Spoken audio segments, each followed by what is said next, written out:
ईद मुबारक भाइयों और भाइयों के बहनों।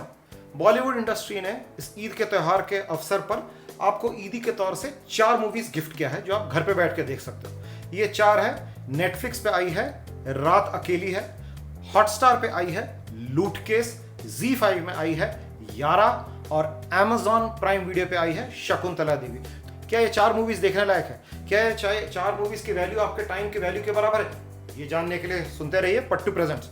तो सबसे पहले हम रिव्यू करेंगे जो बेस्ट मूवी है इन चारों में से। इन चारों में से बेस्ट मूवी जो है वो है शकुंतला देवी की मूवी जो Amazon प्राइम वीडियो पे है। ये इस कहानी है एक जीनियस मैथमेटिशियन की जो कर्नाटका में बॉर्न हुई थी और वहां पे वो गरीबी से शुरू की थी और वहां से जाके वो एक ग्लोबल स्टार बनी थी। एक स्टेज पे वो इतनी बड़ी स्टार थी कि ग्लोबली उनको हर जगह शोज पे बुलाया जाता था as the Indian wonder kid, the human brain which works faster than the computer. Story women empowerment की भी है क्योंकि शकुंतला देवी जी जो है जो इस मूवी पे दिखाया गया है ये पूरी दुनिया टूर करती थी, घर बेसिकली यही चलाती थी, पैसे घर पे यही लाती थी, जहाँ की उनका हस्बैंड जो था वो हाउस हस्बैंड बन के रह गया था। इनफैक्ट उनका पुराना एक बॉयफ्रेंड को खुद गोली भी मारती है। स्टोरी के बदौलत आपके कुछ सवाल भी आते हैं, जैसे वो आपको कभी कभार लगता है कि ये औरत जो है शायद अपने हस्बैंड और फैमिली को उतना ध्यान नहीं दे रहा। बेटी जो है बहुत बार कंप्लेन करती है कि आप क्या कर रहे हो, आप पूरी दुनिया घूम रहे हो लेकिन मुझे स्कूल से निकलवा के पूरी दुनिया दिखा रहे हो और शोज में बैठा रहे हो, लंदन में घर खरीद रहे हो।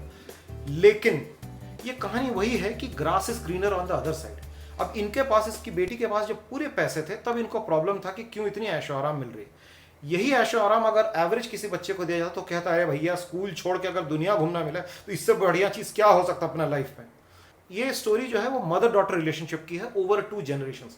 सो Shakuntala Devi as a daughter वो जो मिस्टेक्स करती थी with respect to judging her mother, वो सेम मिस्टेक सानिया मल्होत्रा भी बाद में करने लगी थी about Shakuntala Devi, which is on Vidya Balan. Vidya Balan and Sania Malhotra have performed excellently. This movie is worth seeing. 3.5 out of 5 is definitely what I recommend. मेरा second recommendation होगा Nawazuddin Siddiqui starring murder mystery movie है रात अकेली है। ये एक story है एक परिवार की जिसके बीच में एक बुजुर्ग का मर्डर होता है। वो बुजुर्ग अपनी दूसरी शादी एक नई नवेली दुल्हन राधिका आप्टे के साथ करने जा रहा था, लेकिन उनका मर्डर होता है और शक पूरा जाता है राधिका आप्टे पे, बिकॉज राधिका आप्टे को एक कैरेक्टरलेस लेडी बोला जाता है। नवाजुद्दीन सिद्दीकी आते हैं इस सीन में एज द इंस्पेक्टर जटिल यादव। उनके अपने पर्सनल प्रॉब्लम्स बहुत है, उनकी शादी भी नहीं हो रही है और उन कभी कभार वो फेयर एंड लवली लगाते हैं क्योंकि उनको लगता है कि शायद उनका रंग गोरा होना बहुत ज़रूरी है। उनके जो सीन्स है उनकी मम्मी के साथ, दैट इज इला अरुण के साथ, are one of the highlights of the movie and once you must definitely watch. जो मर्डर मिस्ट्री है उसका it's a slow boiling thriller, आस्ते आस्ते थोड़ी टाइम लेती है बॉयल करने में। It is good, it is not edge of the seat but it still keeps you hooked. लेकिन ये 2.5 घंटे की मूवी जो है थोड़ी ज़्यादा लंबी लगती है और ये शायद ये भी अगर 2 घंटे के लिए किया जाता तो would have been the best movie of the weekend. But overall, it is still worth a watch. All of them have performed very well. Nawazuddin Siddiqui clearly is the star of this weekend on OTT platform.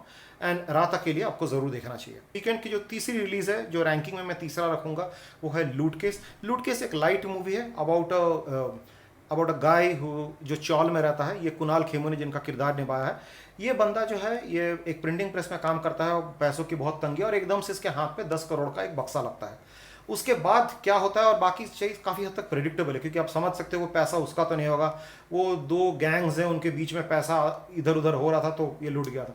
इसके बाद जो है ये पूरी movie ये funny बनाने की कोशिश है, लेकिन ऐसा मुझे कभी हंसी नहीं। अगर आपको हंसी आए तो हंसी मुबारक भी आपको। बट इस मूवी को शायद मैं रेट करूँगा may be 2 on 5। It is not at par with the other 2 movies which I will definitely rate as 3.5 on 5. जो 4th मूवी है इस वीकेंड जो रिलीज हुई है उसका नाम है यारा और ये तो मैं कहूँगा कि ये लूट केस यारा टाइप की मूवी जब मैं सोचता हूँ ना मुझे लगता है कि कोरोना सीजन ने क्या किया है। कोरोना सीजन ने हमें 1990s पे लेके चला गया। अब 1990s में क्या था, हमारे पास एंटरटेनमेंट के ऑप्शंस कम थे तो हम क्या करते थे, हमारे वो VCR या VCP जो घर पे थे उसी पे कुछ चलाने के लिए हम वीडियो कैसेट लेने चले जाते थे। वो वीडियो कैसेट में जो भी मिलता था हम उठा के लेके आते थे। Typically B grade C grade सारी उठा के लाते। तो लूट केस और यारा वैसी टाइप की B ग्रेड मूवीज है जो अभी ज़बरदस्ती हम देख रहे हैं क्योंकि हमारे पास और कोई ऑप्शन नहीं है। हम वापस 1990 में हमें माँ कोरोना ने भेज दिया वापस। तो अगर आपको एक दिन चारों देखना है तो मैं ये रेकमेंड करूंगा कि सुबह स्टार्ट कीजिए शकुंतला देवी जी की मूवी के साथ, अपने बच्चों के साथ बैठ के देखिए, अपनी बेटी को दिखाइए। It's a very inspirational movie. उसके बाद दोपहर को आप खाना खाने के बाद ना आपको थोड़ी सी नींद आएगी। जब थोड़ी सी नींद आएगी ना तब आप लगा दो लूट केस, थोड़े हंसोगे, थोड़े ठीक ठाक लगेगा, फिर आप सो जाओगे। उसके बाद रात को देखो आप रात अकेली मर्डर मिस्ट्री, बच्चों को वो दिखाने की जरूरत नहीं, ये थोड़ी अडल्ट थीम की मूवी है। तो there are many things happening out there, gores gruesome murders and all, so ये बेटर है आप रात में अकेले देखो। फिर ये मूवी जैसे आप खत्म करेगा, आपको जब पता चल जाएगा कि कातिल कौन है क्या है, तो फिर ना आपको तुरंत नींद नहीं आएगी। उस वक्त जब आपको नींद नहीं आएगी तब आप लगा दो यारा Z5 में। जैसे आप यारा लगाओगे Z5 में, कुछ देर देखो देखो देखो, हेरा सो जाओगे। ईद मुबारक आप सबको। लाइक शेयर कमेंट सब्सक्राइब सब कीजिए, and thank you for watching Pattu presents.